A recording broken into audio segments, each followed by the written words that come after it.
मैं हूँ झुम झुम झुम झुम झुमरू पकड़ घूमू बन के घुमरू मैं ये प्यार का गीत सुनाता चला मंजिल पे मेरी नजर मैं दुनिया से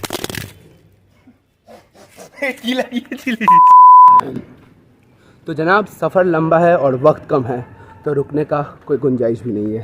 मंजिल पे मेरी नजर मैं दुनिया से बेखबर बीती बातों पे धूल उड़ाता चला।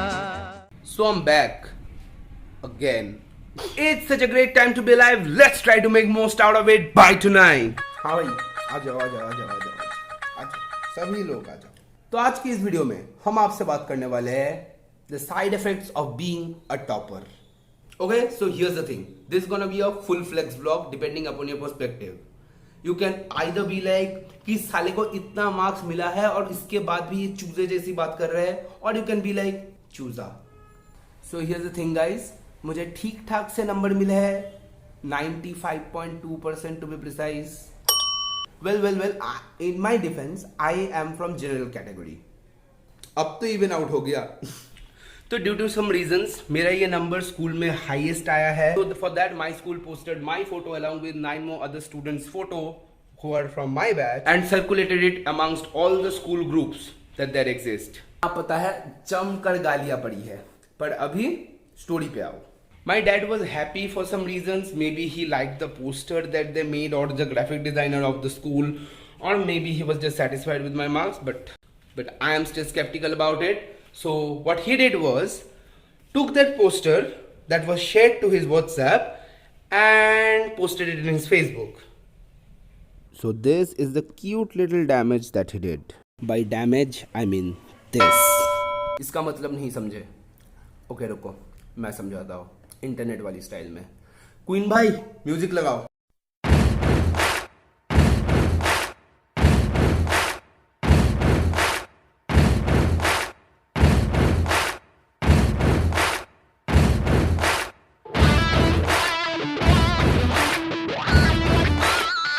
हाँ तो now see, the appreciation that you are seeing are not actual appreciation.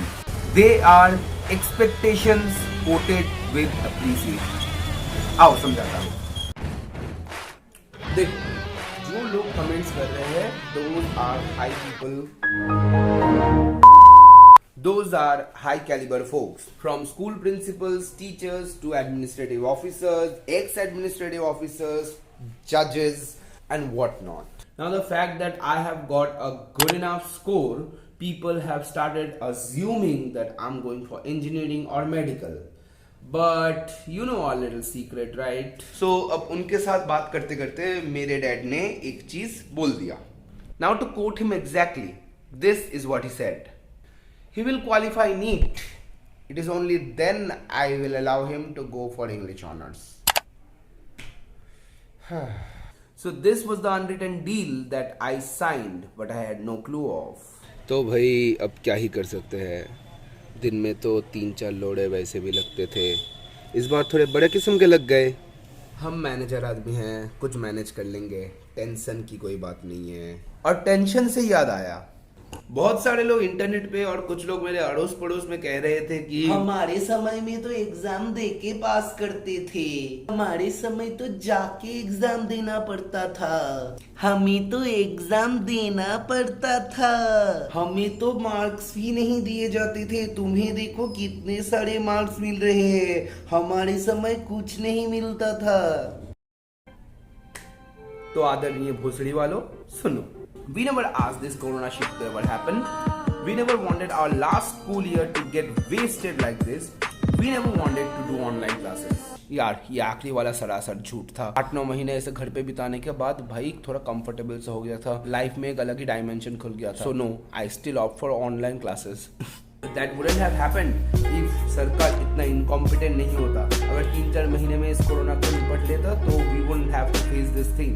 और चलो अगर बात हो ही रहा है तो हमारे समय के कुछ दुख दर्द के बारे में तुमसे शेयर करते हैं. हमारे समय में हजार GB के इंटरनेट डेटा यूज किया जाता है. इसके लिए ना फोन देखने के लिए, ना गाने सुनने के लिए, ना मूवीज डाउनलोड करने के लिए, पर PDF और असाइनमेंट डाउनलोड, सबमिट और फलाना ढिमकाना करने के लिए. हमारे समय पे प्रैक्टिकल होता है. Wait that practical is a common ground of proof that nothing changes over time. Practicals are the most useless things ever. But the difference between you of older generation and us is that हमें sir पे एक shower cap और मुंह पे double mask पहन के practical करना पड़ता है. And if you are hyperactive like me, then तुम्हारा स्वाहा हो जाएगा मेरे तरह. माइग्रेन साइनस के साथ तुम पसीने से 2 से 3 बार तो फुलटू भीगोगे, फुलटू. और उसके बाद कॉफ, फीवर, कोल्ड, वो तो अलग से. We belong from that batch जहां पर हमने बिना कंसेंट के कंसेंट लेटर पे साइन किए हैं और amidst the pandemic प्रैक्टिकल्स किए हैं.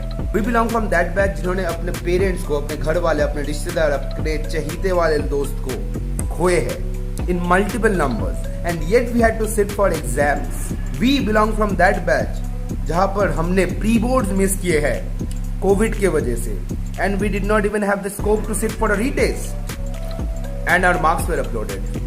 We belong from that batch जिधर पे अगर तुम अपने टीचर के फेवरेट नहीं हो तो तुम्हें अपने हक से कम नंबर मिलेंगे. This was not the change in education system that we asked for, by the way.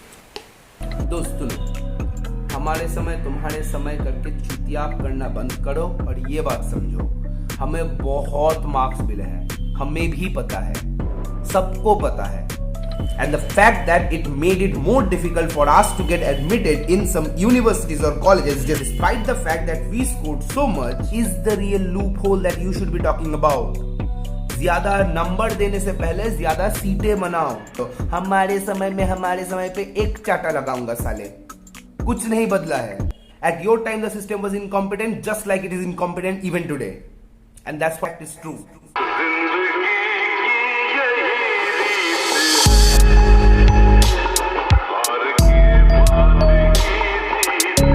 Okay, so many of my acquaintances were asking, would I have gotten this much marks if the exams were conducted?